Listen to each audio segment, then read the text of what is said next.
ये श्री कृष्ण गोपाल दास जी हैं। ये काशी में सद्गुरु तपस्वाध्याय प्रतिष्ठानम है। पूज्य सद्गुरुदेव श्री भक्तमाली जी की स्मृति में स्थापित हुआ है, क्योंकि महाराज जी का बाल्यकाल से लेकर प्रौढ़ अवस्था तक काशी में ही व्यतीत हुई। वहीं महाराज जी का अध्ययन संपन्न हुआ। महाराज जी की स्मृति में वहाँ एक छोटा स्थान स्थापित किया गया है, सद्गुरु तपस्वाध्याय प्रतिष्ठानम। वहाँ आप पढ़ाते हैं। बस बात यह है, वहाँ पढ़ने पढ़ाने की सुविधा विरक्त बाबा जियों को ही है। छोटी जगह है, कुछ अच्छे विद्वान संत तैयार हों, इसी भाव से उस स्थान को स्थापित किया गया है। श्री सीतानाथ समारंभाम रामानंदार्य मध्यमाम अस्मदाचार्य पर्यंताम वंदे गुरु परंपराम।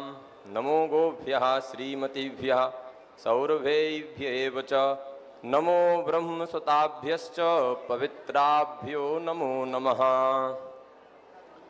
श्री सद्गुरुदेव भगवान की असीम अहेतु की कृपा से इस दास को भी इस श्री कृष्ण बलराम गो आराधन महोत्सव में उपस्थित होने का सौभाग्य प्राप्त हुआ। यह श्री जड़खोर गोधाम, यह मानव मात्र को धर्म अर्थ काम मोक्ष इन चारों पुरुषार्थ को प्रदान करने वाला है। वाह! इस 10 दिवसीय कार्यक्रम में हम धर्म रूपी पुरुषार्थ का भी प्रचुर मात्रा में दर्शन किए। अर्थ काम एवं मोक्ष सभी को प्राप्त कराने वाला यह उत्सव हम सभी को हो, ऐसी हमारी गुरु जी के चरणों में कामना है। गौ शब्द की व्युत्पत्ति पर अगर हम विचार करें, ऐसे तो शब्द मूल रूप से गो ही है, पर प्रथमैक वचन में गौ ऐसी सिद्धि होती है। गम धातु से औणादिक सूत्र है गमेर डोस। गम धातु से डोस प्रत्यय करके गा और द्वित्व सामर्थ्यात टिलोप करके वहां पर गो शब्द बनता है। व्युत्पत्ति क्या करें गो शब्द की? गच्छति इति गौः, जो जाति है उसको गौः कहते हैं। और कई विद्वान पूज्य चरण यहाँ बैठे हैं, कभी कभी णिच प्रत्यय के बिना भी णिजर्थ की प्रतीति होती है। टीकाओं में लिखा रहता है अंतर्भावित णर्थोयम। तो यहाँ पर भी गच्छति ऐसी व्युत्पत्ति को हम लोग गमयति की ओर ले जाएंगे। जैसे रमा शब्द की प्रसिद्धि है, एक तो रमति इति रमा, जो श्री राम तत्व में रमण करे वो रमा है, और एक व्युत्पत्ति होती है रमयति, जनान, जो जीवों को भगवान श्री राम तत्व में रमण कराती हैं, ऐसी श्री रमा है। ऐसे ही अगर गच्छति शब्द को हम अंतर्भावित ण्यर्थ की ओर ले जाएं तो गमयति यासा गौः, अर्थात जो अपने भक्तों को, अपने आश्रितों को मोक्ष की ओर ले जाए। और मोक्ष का तात्पर्य यहाँ वैष्णव समाज की प्राचुर्य मात्रा है, तो मोक्ष का तात्पर्य यहाँ परम भक्ति से जो साध्या भक्ति है, उस साध्या भक्ति की ओर जो हम सभी को ले जाती है, ऐसी श्री गौ माता है, जिनके चरणों में बैठ करके हम सभी को पूज्य श्री गुरुदेव की वाणी से कथा का श्रवण लाभ प्राप्त हुआ।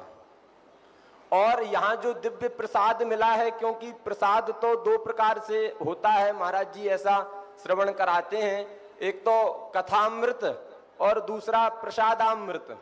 तो यहाँ जो प्रसाद भी प्राप्त हुआ है, यह भी गोव्रती प्रसाद प्राप्त हुआ है। कई बार ऐसा लोग पूछते हैं कि ये गोव्रत शब्द कहाँ से प्राप्त हुआ, अथवा इस गोव्रत की परंपरा कहाँ से प्राप्त हुई। तो श्रीमद् भागवत में ही जहाँ भगवान कृष्ण और श्री नंद बाबा का गोवर्धन पूजा के क्रम में परस्पर संवाद है, वहां श्री भगवान ने एक बात कही है, वयम गोव्रतयो निशम, ऐसा एक श्लोक के अंतिम में आया है। यद्यपि वहां टीका में और अर्थ भी निकालेंगे तो गोवृत्ति का तात्पर्य है कि हमारी जो वृत्ति है वो गायों में लगी हुई है। लेकिन मन में एक ऐसा भाव आया कि यदि वहां पर अनचिचा के द्वित्व को माना जाए तो शब्द माना जाएगा गोवृत, और गोव्रत में भी अगर अनचिचा से द्वित्व हो जाएगा तो गोवृत्त ऐसा हो जाएगा। तो ये तो केवल एक कहें तो मन की एक सामान्य सी बात है, कोई बहुत बड़ी बात नहीं है।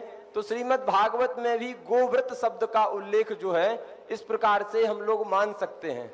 और भगवान ने कहा है कि हम लोगों की वृत्ति गाय में है, तो वृत्ति गाय में होने का मतलब हमारा पूरा जीवन ही जब गाय में रहेगा तो गोव्रत शब्द तो फिर पुराणों से भी प्रामाणिक माना ही जाएगा।